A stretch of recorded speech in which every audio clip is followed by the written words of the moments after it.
Hello, and welcome to the Canoo virtual media session. My name is Agnes Gomez-Koizumi, and I am the Vice President of Communications at Canoo. So today we have a really special treat for you. In fact, I'm so excited because we are going to be unveiling for the first time ever our pickup truck. And to present the vehicle, I would like to introduce our Executive Chairman, Tony Aquila. And he'll be joined by Brian Biniak from Connected Travel. Tony's got extensive experience creating and leading high-growth companies and public companies. He'll be joined by Brian Biniak, who is the CEO and founder of Connected Travel, which is a connected vehicle and application platform service company. It's the auto industry's first consumer application system to gamify the driving and riding experience. Please welcome Tony and Brian.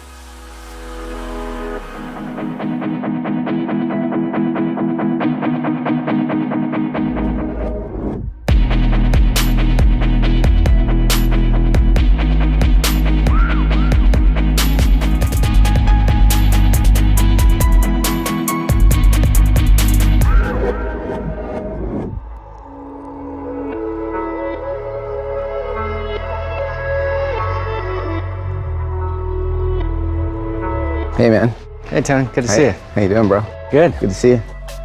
This is amazing. I didn't know what I was going to see today, but I can tell you I'm blown away.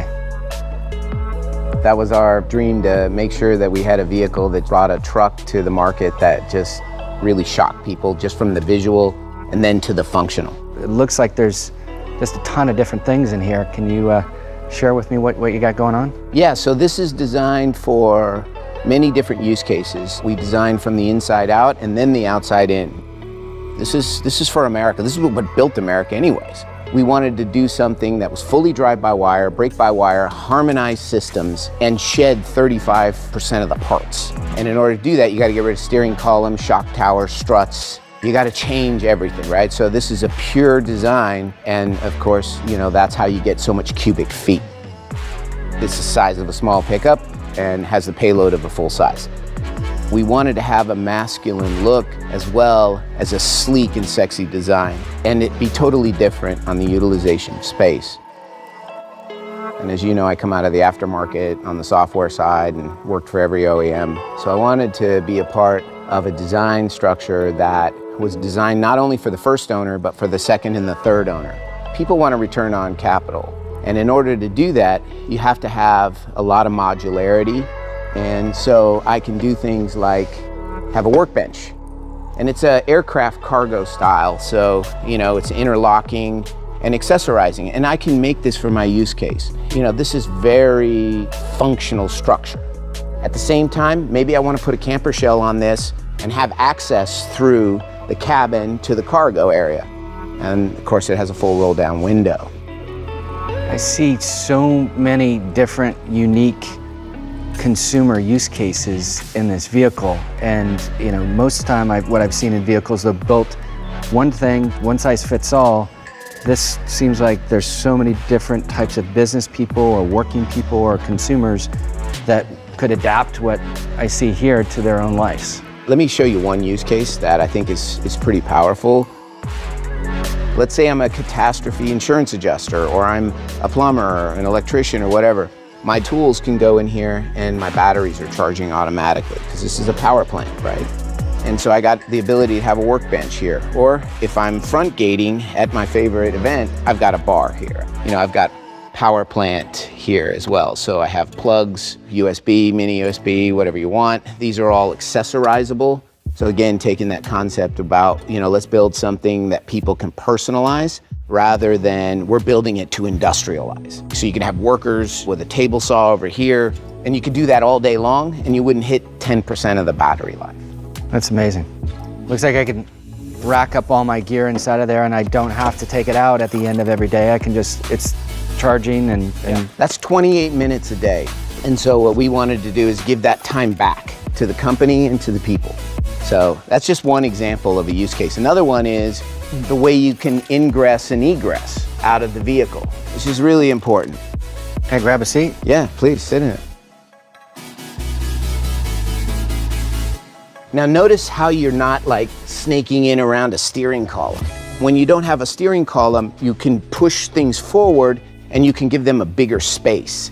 And that bigger space becomes super functional. And I can personalize this. I can run bucket seats, I can run a bench seat system, I can run a 3-seat system. Again, the driver is very far forward, but yet he's in the safest bubble zone. These are like similar to our approach on the delivery vehicle. These are designed for you to put your accessories on. You know, if you're a guy that you use a big cup, a small cup, you can buy the accessory for what you need. In addition to that, this is an additional secure toolbox area that you can buy an accessory to put in there, and I can keep my flashlights, my gloves. And yet, when I want to take my significant other out, none of that stuff's seen. At the same time, I can get it with a full infotainment system, but if I'm a guy that has a fleet of 500 trucks and my guys are working on it, well, maybe I want to use something as low cost as a simple Android or iOS device to be the interface to the vehicle. It's maximizing technology to allow for the utilization of space and make it for me. You know, people talk about hardware and software. They can't function without each other. Like, electrify my environment and make it very modular and mobile to me. Everything has multiple purposes, so the battery pack is designed to be upgraded, replaced, repaired. They're all separate cells, so you have massive amounts of redundancy. You can run this thing all day long and still go home at 35–40% power and plug it in and do a rapid charge. Could you imagine if you just went through this Texas weather storm and you need power, you need electricity, boom, you got it. You can run it with one motor and one guy can pick it up. So take a V8 engine, you know, it's 600 plus pounds. This thing is sub 200. It's got 300 horsepower, nearly 300 pounds of torque, and I can put 2 of them in there. So we're thinking about things that most designers and engineers just don't think about. Why? Because they don't work a truck. They don't make their living. They don't put their kids through college with their truck. We do. Like, this thing is just us. Down below, we have a set of other toolboxes or safety boxes. I have a built-in step, but if I wanted to do something else in here, I have my first aid kit, my flashlight. Again, multiple functions, adds in structural integrity, helps me get access here. I just think about all the times I've had to put gear on top of my SUV and I'm always falling off and trying to, like, not kill myself doing it. This is amazing. Yeah, so we wanted something where you can gear up quick, you know, whatever you want to do, or if you want to put your equipment up here.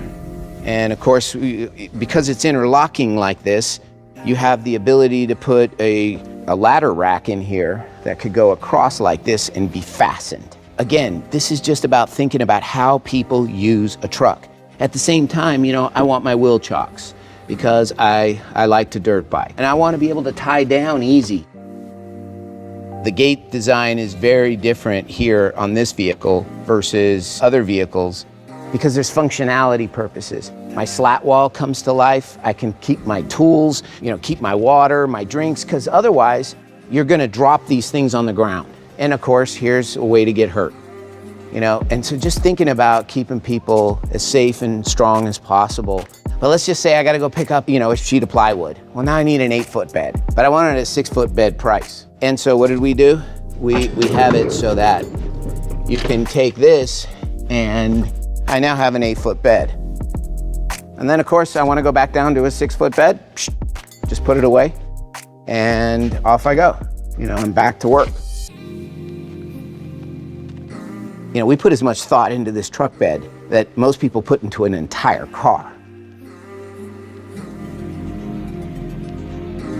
We want to be clear, when the working person sees this, they go, I can have a better quality of life with this vehicle, and I can get a return on capital. And every one of these areas is a space to create a return on capital, which is why we spend so much money to develop the most intelligent bed. And so what we want to do is be able to give you access to the data platform. I'm selling it to you, and I said, hey, look, take a look at the data. You pull down the data, it auto-calculates the wear and tear on everything, and it tells you, here's what you need to do if you want to get another 200,000 or 300,000 miles. And that dictates what you should pay. Because we should be able, with technology, right? We should be able to price it to the exact miles driven, and the way those miles were driven. At the same time, let's say I work it and I damage this is easy to replace. It's easy to repair. You got to build something for the second owner. Why? Because you actually then care about the first owner, because he's going to be able to sell it for what it's worth. You know, we spend a lot of time on things that most people would think silly, like the quality of the hinges. The worst thing I hate on second vehicles is sagging hinges. I hate that. You open that door and it doesn't feel solid, you know, it's going to hit the residual value. Hey, one of the things you shared that was impressive to me is that you've got this unbelievable range of features in the vehicle. And most of the time when people get a vehicle like that, the assumption is the costs of maintenance are going to go up. And it sounds like the way that you've designed it is the exact opposite. You get more, but to service it or maintain it is actually less. So the environmental considerations surrounding this vehicle is very different than any other vehicle that's out on the road today. So what do you think? It's amazing. I really appreciate the opportunity to come in. This is a fantastic vehicle, and I really think it's going to transform experience for everybody. And I can tell you that I want one, and my wife will want one, my kids will want one, so thank you. Thanks for being the first person here that got to see it. I mean, it's a special day for us, and that gave me goosebumps. I'm so pumped.